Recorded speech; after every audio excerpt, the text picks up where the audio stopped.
A partir de este momento, escuchas Conexión Tele 13.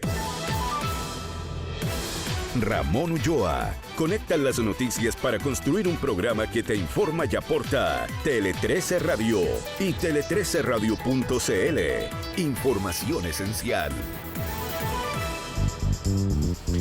Amigos, ¿cómo están ustedes? Muy buenas tardes, bienvenidos a esta jornada informativa de Conexión Tele 13. Arrancamos justo a las 6 de la tarde con un Santiago caluroso todavía, bordeando los 29 grados. Así que se cumplió el pronóstico que decía que íbamos a estar más o menos con esta temperatura, que es muy veraniega, pero ojo, después el jueves, sí, el viernes ya un poquito, y el sábado vuelve la lluvia.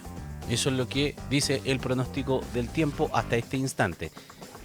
Estamos en primavera. Así es la primavera, o era la primavera como era antes, ¿no? Donde tenía estos vaivenes, tal vez no tan marcados con abruptos cambios, pero esto de que un día sol, otro día no, sí, es propio de la primavera.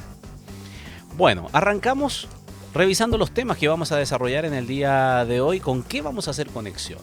Con las repercusiones de la presentación del presupuesto 2026 por parte del presidente Gabriel Boric. En mesa central, el ministro de Hacienda, Nicolás Grau, defendió la alusión que el mandatario hizo durante la cadena nacional sobre el candidato republicano José Antonio Kast y su propuesta de ajuste fiscal de $6.000 millones en 18 meses. Sobre este tema vamos a conversar además con nuestro analista, como todos los días miércoles, Ascanio Cavallo. También vamos a repasar el desempeño del dólar tras el cierre del gobierno en Estados Unidos y la variación de la economía nacional en agosto. Sí, porque hoy día conocimos cifras de IMASEC. También vamos a comentar el régimen que deberán cumplir en el recinto especial penitenciario de alta seguridad los 5 sujetos de alta peligrosidad vinculados al Tren de Aragua, quienes fueron extraditados a Chile desde Estados Unidos. Así comenzamos esta edición de día miércoles de Conexión Tele 13. Centro Médico Vitacura de Clínica Santa María, Arauco, lo bueno de ser renovables. ENGIE, liderando la transformación energética de Chile. Tu vida más tranquila, tu vida más consorcio. Edifica 2026. El valor de construir con visión de futuro. Universidad Andrés Bello, acreditada por 6 años en nivel de excelencia. Y Claro Empresas, conectados contigo. Presentan Conexión Tele 13. En Conexión Tele 13, el tema del día. Bueno, tema del día han sido todas las reacciones que se han suscitado luego de la presentación del presupuesto 2026 por parte del presidente Gabriel Boric en cadena nacional ayer a las 10 de la noche, y por 17 minutos dio cuenta entonces de los aspectos más fundamentales del presupuesto para el próximo año. Pero no fueron solamente las cifras o aquello que no estuvo en ese discurso, que luego tiene que ser una bajada detallada de cada ministerio, que es lo habitual. Lo que incluyó fue una crítica a la propuesta de ajuste fiscal del candidato presidencial del Partido Republicano, José Antonio Kast. Pese a que no lo mencionó directamente, el mandatario calificó en esta cadena nacional como irresponsable e indeseable recortar $6.000 millones de gasto público. Asunción Chasman, buenas tardes. Muy buenas tardes, Ramón. Kast respondió a la arremetida del presidente Boric y acusó al jefe de Estado de mentirle a la ciudadanía al señalar que él va a recortar beneficios sociales si llega la moneda. Además, el abanderado presidencial descartó emprender acciones en contra del mandatario, asegurando que la mayor sanción será la derrota electoral de su sector. Yo lo lamento por Chile, porque lo que hizo ayer, vuelvo a insistir, es un acto de cobardía, un acto de corrupción, porque está usando fondos públicos y se cuida de no mencionarme, de no decir mi nombre, José Antonio Kast Ruiz, presidente. Ese soy yo. Si quiere dirigirse a mí, yo no tengo ningún problema. Dígalo, sea honesto. Alguna vez hable con la verdad, porque ayer también fue un acto de mentiras, porque señala cosas usando su plataforma para mentirle a la ciudadanía y decirle que nosotros vamos a restringir beneficios sociales. Nadie ha restringido más beneficios sociales que este presidente. Tras los dichos del candidato, desde el gobierno insistieron en que la intervención del jefe de Estado fue pertinente, agregando que abre el debate sobre el erario fiscal. La ministra vocera Camila Vallejo defendió la alusión a la propuesta de Kast y llamó a tener un debate centrado en las ideas, sin violencia y sin ataques personales. Lo que ha hecho el presidente de la República de manera muy clara, atingente, es que en el marco de la discusión de una de las leyes más importantes que discute año a año nuestro Congreso, que es la ley de presupuesto, seamos responsables, ¿no? Porque cuando hablamos de los recursos de todos los chilenos y chilenas y decimos que se pueden recortar 6.000 millones de dólares, la pregunta que nos hacemos es ¿cómo se hace? ¿No? ¿Cómo lo hacen? Porque o no se sabe cómo hacerlo, o indudablemente se recortan o pueden recortar elementos que son importantes para garantizar prestaciones sociales en nuestro país. Por su parte, la carta de Chile Vamos, Evelyn Matei, aseguró que los dichos del presidente Boric en cadena nacional no corresponden, pero enfatizó en que el ajuste fiscal de 6.000 millones de dólares que presentó su contendor no es posible. El presidente de la República se dio ayer el lujo, mal lujo, de utilizar una cadena nacional para criticar una de las candidaturas. Eso no se hace. De verdad no se hace. Lo que nosotros queremos es seriedad, porque estamos en una crisis económica y una crisis social. Esto mientras que desde la UDI anunciaron que van a denunciar al mandatario ante la Contraloría, acusándolo de vulnerar el principio de presidencia política al criticar propuestas de reducción de gasto fiscal. En tanto, el Ejecutivo abordó las críticas por la eliminación de la llamada glosa republicana y señaló que acogieron una recomendación de la Comisión Asesora para el Gasto Público, que estuvo compuesta por especialistas de toda la sensibilidad política. Al respecto, el aspirante del Pacto Unidad por Chile, Yanet Jara, se distanció del gobierno y pidió que la partida de libre disposición se reponga en el Congreso. Esta glosa de libre disposición, me parece a mí que lo más adecuado sería que se repusiera, porque yo quiero conducir los destinos de Chile a partir del próximo año y creo que es importante que el gobierno entrante pueda tener cierta flexibilidad para poder poner énfasis en lo que van a ser los primeros momentos de su gestión. Si ya habíamos hablado días anteriores de lo tensionada que estaba la discusión política a propósito de lo que era el presupuesto de la nación, de las advertencias que había hecho la oposición respecto de mayores niveles de transparencia, de los llamados también hacia los parlamentarios de oposición de estar atentos e incluso no apoyar el presupuesto, no aprobarlo, si es que no se daban ciertas condiciones, etc.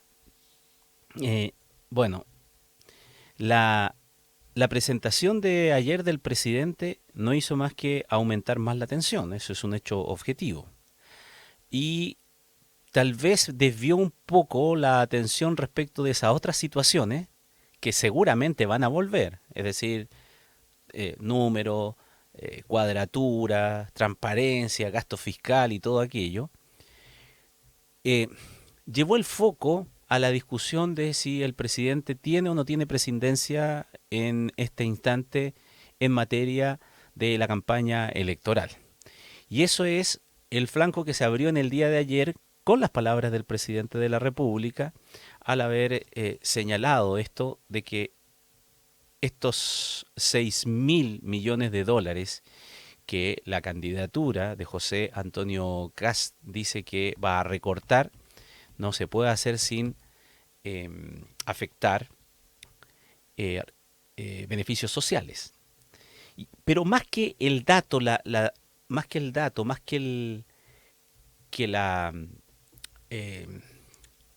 el cálculo, podríamos decir, es los conceptos que se utilizaron.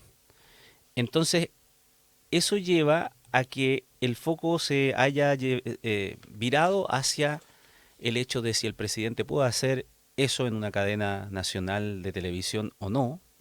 Eso es lo que lleva a que se diga que se va a presentar, entonces se van a hacer presentaciones ante los organismos correspondientes como la Contraloría General de la República.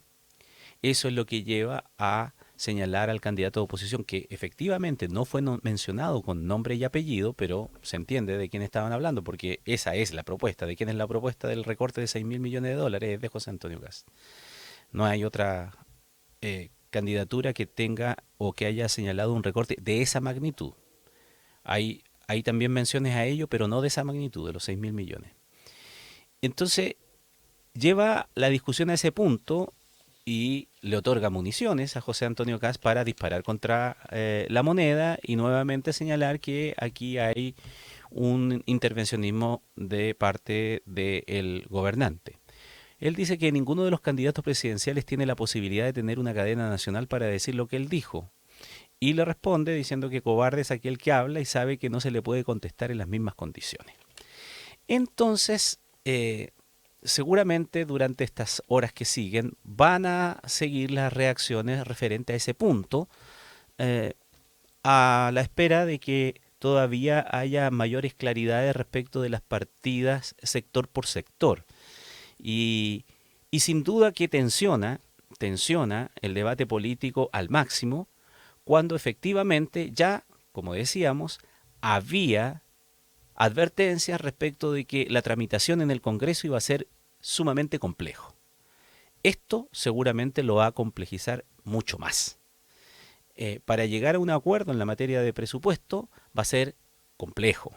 Y sin duda que se politizó más que nunca la discusión del presupuesto antes de que ingresara al Congreso, ya está politizada, y en medio de la campaña electoral, por supuesto que más. Esto no tiene visos de mejorar en ese sentido, sino que de aumentar sencillamente la tensión respecto de esto. Y luego cuando se entre en las partidas, particularmente en el detalle, seguramente habrá más. Vamos a tener de esto ya con los números sobre la mesa. Llamativo es, aparte en todo caso, que de alguna manera, lo que dijo el presidente de la República, pese a que Evelyn Matei criticó la forma, en el fondo ayuda a un argumento que ella misma ha presentado, porque ella tampoco, en su candidatura, ha señalado que es posible hacer un recorte de 6.000 millones de dólares. Es un argumento que ha utilizado la campaña de Evelyn Matei para distanciarse y diferenciarse de José Antonio Kast. Entonces ahora cuando el presidente dice lo mismo, de alguna manera, aunque Evelyn Matei critique la forma, sí en el fondo aporta, digamos, desde ese otro sector, desde el sector del gobierno, argumentos en el mismo sentido de lo que ella había señalado anteriormente.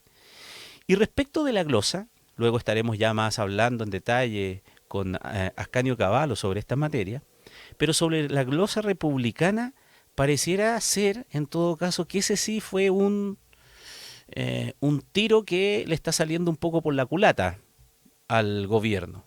Si bien es cierto, ha explicado en estas últimas horas que esto es una propuesta de la Comisión Revisora del Gasto Público y que por lo tanto está dentro de algunas de las recomendaciones que se hizo, es decir, no es que haya bajado por obra y gracia del Espíritu Santo ni se le hubiese ocurrido a última hora, sino que está dentro de las propuestas que se hizo una comisión precisamente para estos efectos y que el gobierno recoge. En todo caso, igual es una decisión polémica, porque si bien el ministro Grau ha aclarado que esto se trata de cambiar aquello de libre disposición, es decir, dejar una plata congelada para la próxima administración, como siempre ha ocurrido desde el regreso de la democracia del gobierno saliente al entrante, ha dicho que esto no es que se elimine una posibilidad de juego del próximo gobierno, porque lo que se hace es entregarle la posibilidad de que lo haga vía reasignaciones. Si uno va al detalle simple y sencillo, no es lo mismo. Puede que los montos incluso lleguen a ser lo mismo. De hecho, Nicolás Grau aclaró este miércoles aquí en Tele 13 Radio que el porcentaje a reasignar que ellos presentaron en el proyecto de presupuesto es de solo un 1%, es decir, 900 millones de dólares, y no del 10%, como se había señalado anteriormente, que daba una cifra de 9.000 millones de dólares. Recordemos que el presupuesto de la Nación General son 90.000 millones de dólares, con un incremento de un 1,7%.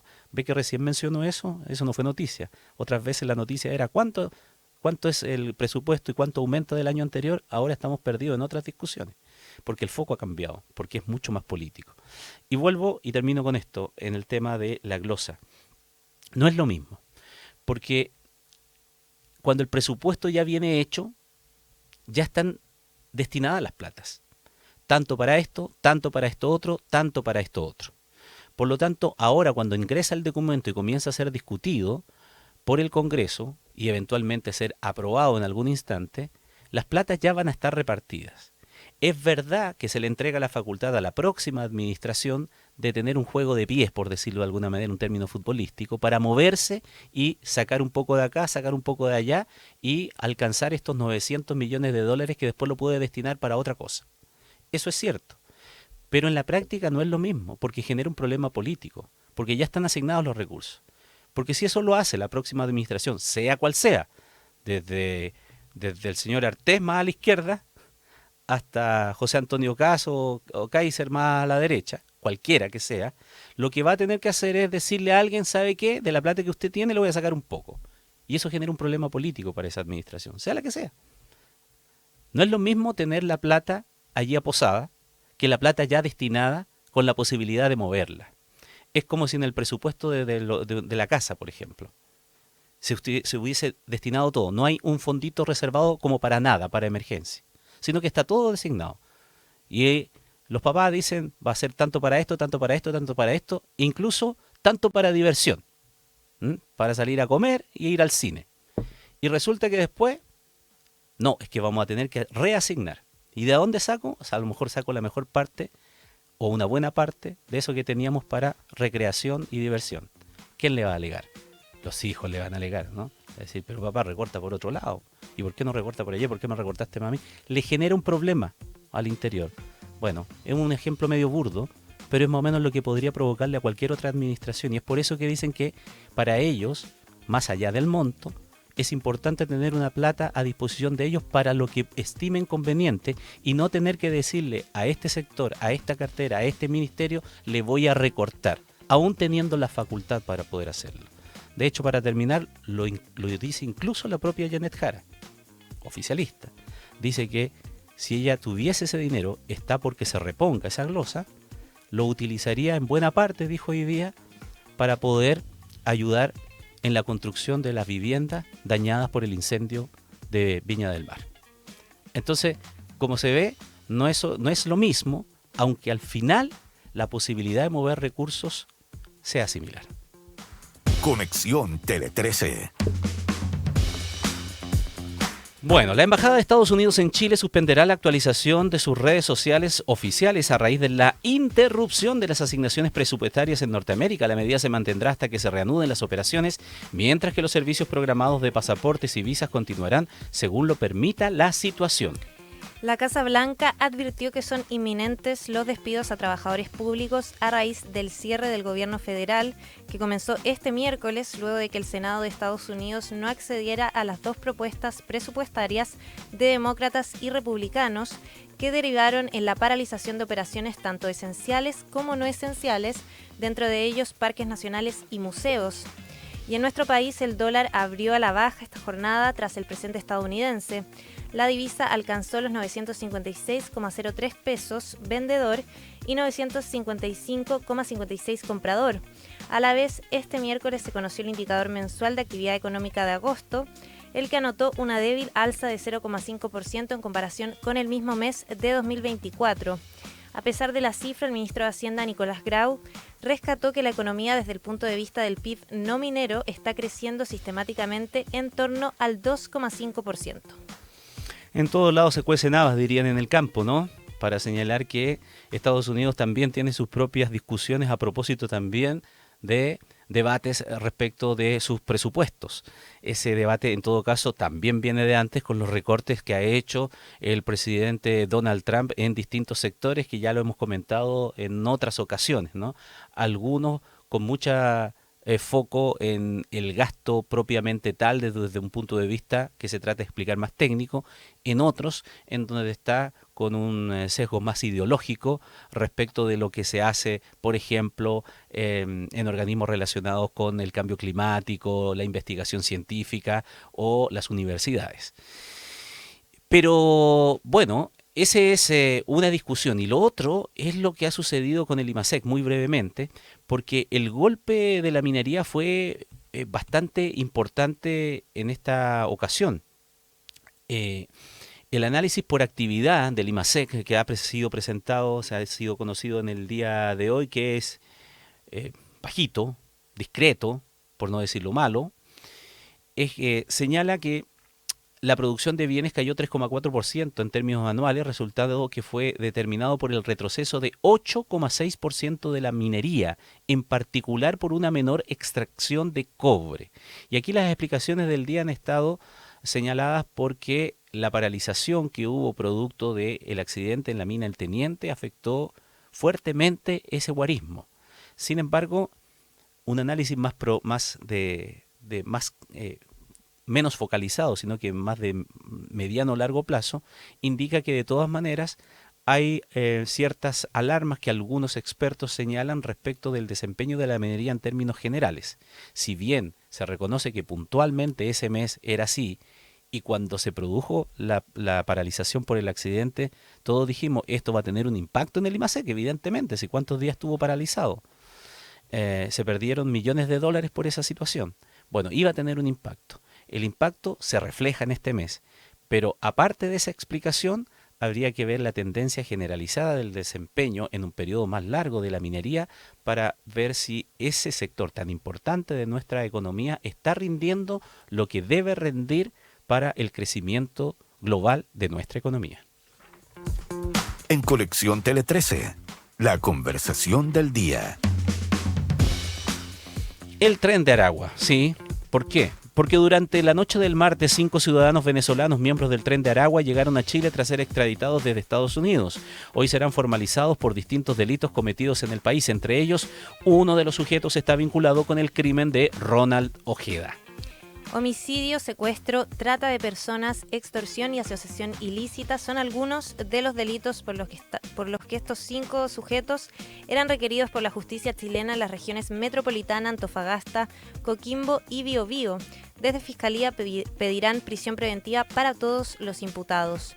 En el caso de Edgar Benítez, alias El Fresa, habría participado en el secuestro del exteniente venezolano Ronald Ojeda en febrero de 2024 y sería quien manejó el auto Nissan que transportó al opositor del régimen de Nicolás Maduro. El fiscal nacional Ángel Valencia se refirió al avance de esta investigación y confirmó que ya han sido formalizadas 12 personas.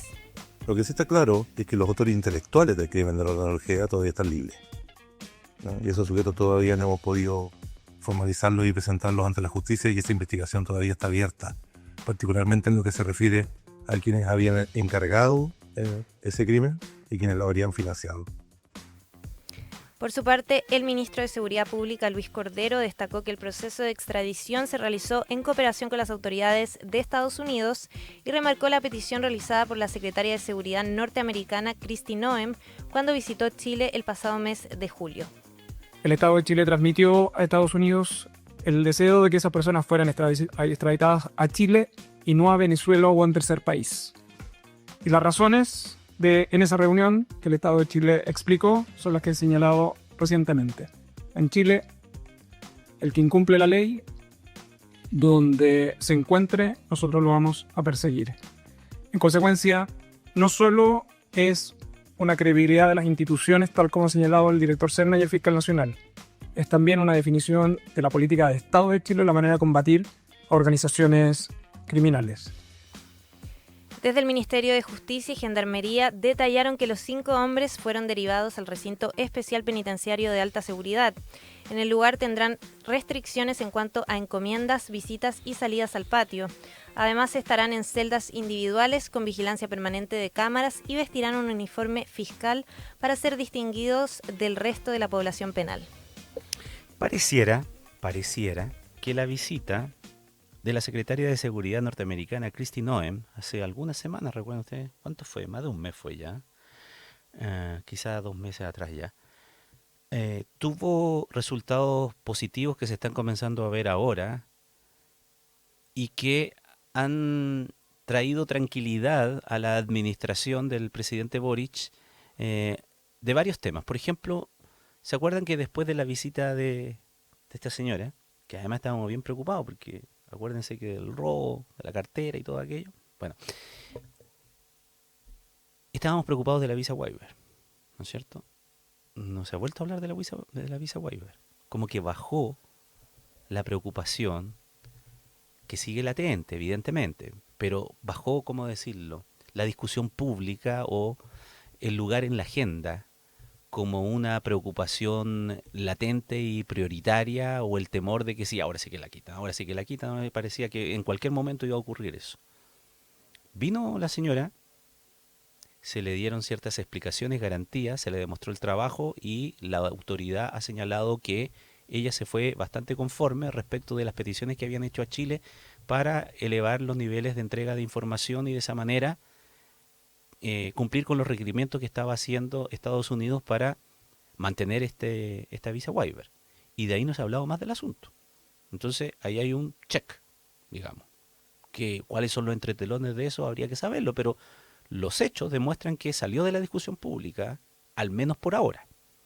Y lo segundo es que el ministro de Seguridad Pública, Luis Cordero, alude precisamente a la visita de Kristi Noem para señalar que esto que estamos viendo ahora fue posible en tiempo y plazo bastante razonable de traer a Chile a estas personas requeridas por la justicia chilena y que no hubiesen partido, por ejemplo, a otro destino bajo la voluntad del gobierno de Donald Trump. Dicho en otras palabras, que algunos de ellos pudiesen haber sido mandados a cualquier cárcel de allá de Centroamérica, por ejemplo, ¿no? Sino que se envía acá y Cordero lo interpreta como una muestra de confianza respecto de la institucionalidad chilena. Más allá de eso, que pudiese tener claramente relación con aquello y de los resultados que pudo haber tenido esa visita de esa importante autoridad de seguridad norteamericana a nuestro país, lo otro es entonces la forma en que se va a resguardar a estas personas para que no vaya a ocurrir lo de la otra vez, ¿no? Que se nos vuelen. Y por eso es que hoy día se ha puesto tanto acento de cómo es el régimen que deberán cumplir en el recinto especial penitenciario de alta seguridad, el REPAS, como se le llama, estos 5 sujetos que son catalogados de alta peligrosidad y vinculados al Tren de Aragua, extraditados desde los Estados Unidos. Y entonces hoy día se ha señalado que los imputados fueron entregados por funcionarios de la Policía de Investigaciones de la PDI a la institución penitenciaria en dependencia del Centro de Justicia, luego del procedimiento de extradición, que posterior a ello los extraditados fueron derivados a este REPAS, donde todos quedaron en celdas individuales con su respectiva vestimenta fiscal y en la sección de máxima seguridad de ese recinto. El subsecretario de Justicia, Ernesto Muñoz, precisó que el uniforme fiscal distingue a estos imputados del resto de la población penal. Detalló que este régimen implica salidas controladas al patio, con un plazo máximo de 2 horas al día. Según comunicó, estos internos salen de manera ordenada y de acuerdo con la segmentación que la unidad establece en torno a los antecedentes y al perfil de cada uno de ellos, con el objetivo de que no tengan contacto con otros miembros de bandas criminales. Además, vigilan a los internos con cámaras de seguridad instaladas en las mismas celdas. Su comportamiento diario se encuentra absolutamente controlado, dijo la directora nacional subrogante de Gendarmería. Muñoz además complementó que también tienen restricciones respecto de encomiendas y de visitas. Consultado también sobre la posibilidad, eventual riesgo de que miembros del Tren de Aragua se reorganicen al interior del recinto penitenciario, bueno, Aguirre sostuvo que están controladas todas las acciones de los internos y que, por lo tanto, la segmentación interna y el control del personal de trato directo incide en que ellos no tengan un vínculo con aquellos internos que en realidad pueden configurarse como parte de las bandas comunes que están en el exterior, dijo Aguirre. Así es que esos son las garantías que se han entregado. Eso seguramente son las cuestiones que también se explicaron a las autoridades norteamericanas para que se pudiese acceder de manera efectiva a la extradición, con el compromiso de que aquí iban a cumplir la pena y que no iban a estar en un régimen que les permitiese tener ciertas libertades o facilidades para poder reorganizar sus crímenes o dirigirlos desde la cárcel, sino que su encarcelamiento sea para cumplir la pena efectiva. Ese es el compromiso.